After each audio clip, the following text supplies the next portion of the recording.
Lazy boy in the small village. Once upon a time, in a quiet little village, there lived a boy named Leo. He lived with his parents in a small wooden house beside a golden rice field.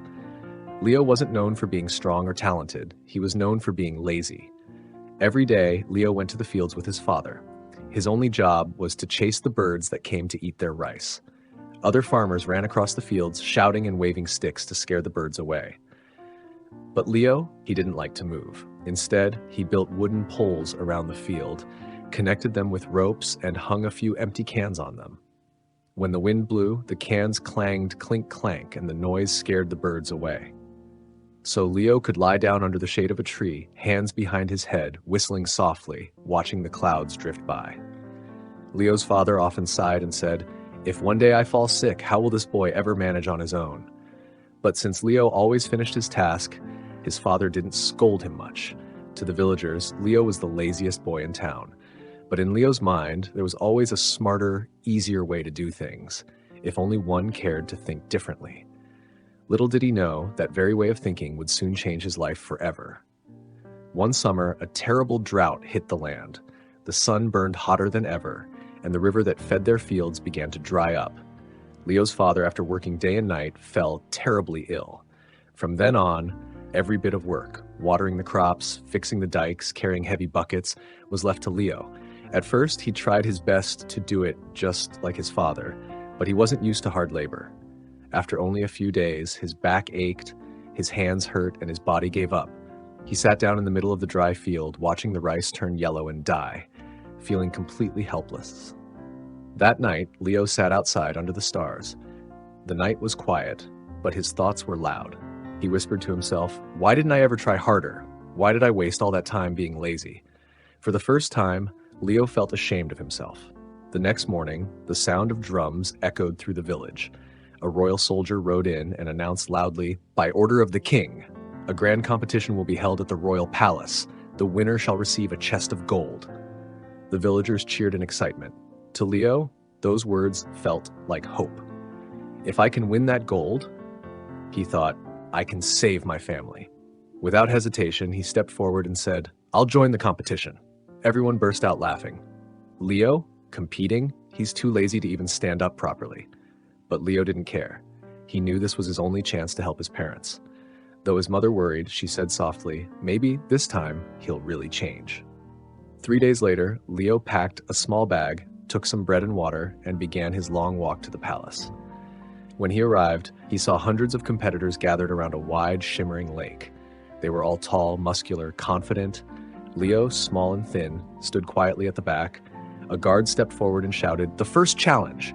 Cross this lake. The first 3 to reach the other side will move to the final round." The horn blew. 3, 2, 1, go!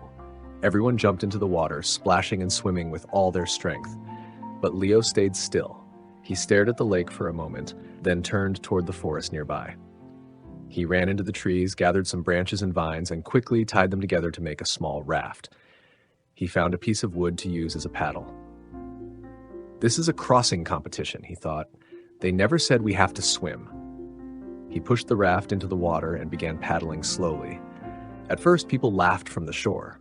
"Look at him, too lazy to swim." But halfway across the lake, many swimmers started to tire out, gasping for breath. Leo, calm and steady, kept paddling. Bit by bit, he passed one person after another. When he finally reached the shore, he was the third to arrive, just enough to move on to the next round. Exhausted but smiling, Leo whispered, "Sometimes being lazy just means thinking smarter." The next day came the final challenge. Only 3 contestants remained, Leo and 2 strong men. They were led to a long dirt road 1 kilometer straight ahead. In front of each of them sat a massive wooden block. Behind them lay a row of tools. A soldier stepped forward and said, "Your task is simple. Push your wooden block to the finish line. You may choose only one tool to help you." The horn blew. The first man quickly grabbed a rope and began pulling his block, veins popping in his arms. The second man took a long piece of wood, using it as a lever to move his block inch by inch. The crowd cheered loudly. Leo, however, didn't move. He stood still, staring at his block. He thought quietly, "I can't win with muscle, but maybe with my mind." After a moment, he picked up a small knife, The crowd laughed. A knife? What can he possibly do with that? But Leo didn't answer. He sat down and began carving the block. Wood chips flew everywhere. Minutes passed, then an hour. When he finally stood up, his once heavy square block had become a perfect wooden sphere. Leo wiped the sweat from his forehead, placed his hands on the round block, and pushed. The ball rolled forward easily, smooth, fast, unstoppable. The other two men were still struggling, dragging their heavy blocks along the dirt. But Leo's ball rolled past them, faster and faster, until it crossed the finish line first. The crowd roared in amazement. The king himself stood and smiled. Strength may carry a man forward, but wisdom takes him farther. Leo returned home a hero. He brought back the chest of gold, but more importantly, he brought back a lesson. He used the prize to heal his father, to rebuild their field, and to restore the life his family had lost. From that day on, Leo was no longer lazy. He still loved to think creatively, but now he also worked with purpose and heart. One evening, as they watched the sunset together, his father said gently, "You're not the same boy anymore."